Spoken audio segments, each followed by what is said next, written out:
ভিডিওটো পল্লাটোকে কৰিব লাগে আকৌ নাটটো নহয় আকৌ মই দৈত্যৰাজ হিৰণ্যকশিপুৰৰ পুত্ৰ মোৰ নাম প্ৰহ্লাদ আপুনি বাৰু কোন আপোনাৰ মুখৰ গীতবিলাক মোৰ ইমান ভাল লাগিছে মোকো পাৰে আমি গীত গাবলৈ শিকাবনে গীত গাই ঘূৰি ফুৰা আমাৰ নিচিনা হৈ যাৰ খাবলৈ এমুঠি অন্ন নাই যাৰ পিন্ধিবলৈ এখনি বস্ত্ৰ নাই তেনে লোকেহে হৰিৰ কীৰ্তন কৰি ভাল পায়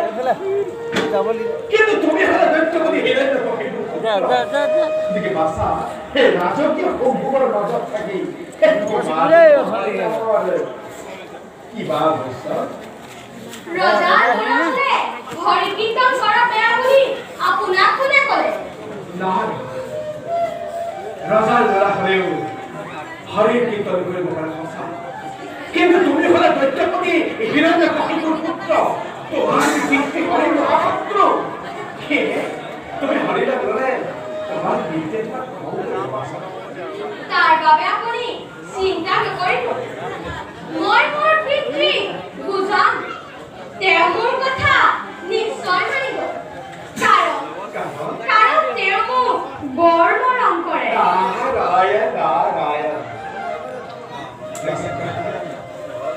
শিকা মই তোমাক হৰিৰ গুণৰ কীৰ্তন আমি হৰিৰ নামতে হবা তুমি হৰিৰ প্ৰকৃত দীক্ষিত আমি হৰিৰ নাম লোৱা গৈ শিলভৰিৰ প্ৰতি এক অনিষ্টভাৱে ব্যৱস্থা তুমি আকৌ যখন জোৰ কৰা প্ৰহ্লাদ সক্ষম মুদা আৰু শুদ্ধভাৱে শুদ্ধ চিত্তে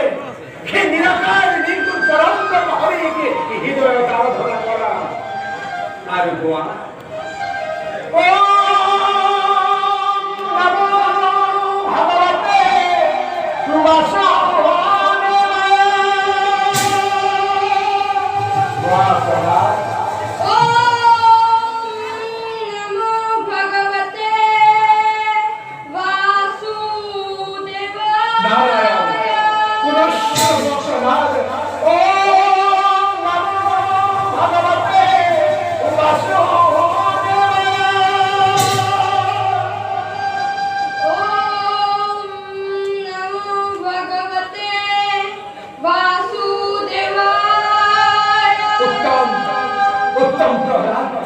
परम संतुष्ट হয় তোমার ভক্তিতে আর তোমার ভক্তিতে তুষ্ট হয় দেবতারায়ণে বৈকুণ্ঠৰ পৰা আহি তোমাৰ সন্মুখৰ দিন পৰিষদ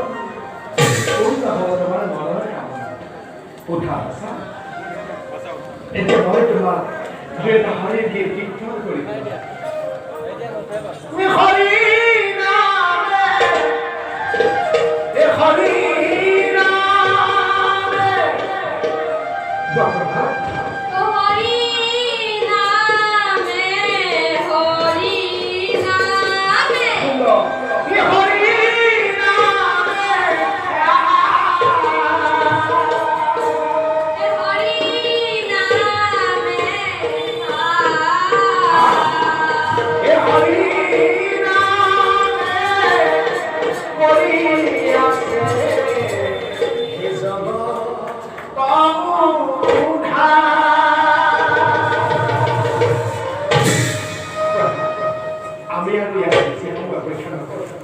তোমার নাপায় মারাই সঙ্গে বলার সময় তোমার মধ্যে অধীর আগ্রহের বাচ্চা আছে অধিক বলার কথা আমি আশ্রম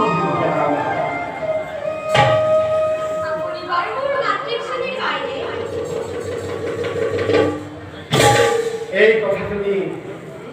কিয় কবিলা কারণ মোৰ যেতিয়া মোৰ মাটিৰ গৰ্ভত আছিলো তেতিয়া আপোনাৰ মুখৰ গীত মাত আৰু বিনাৰ মাত শুনিছিলো আমি হলো দেখে বিদেশে ঘুরি পুরা সন্ন্যাসী ফকির গতিকে ওরবার হয়তো গোয়া তুমি শুনিব পারা বার বাসা বলা আমি হরি কীর্তন করে আশ্রম অভিমুখে রওনা হব তেনেহলে আমি আরম্ভ করো আৰম্ভ কৰক হে হরি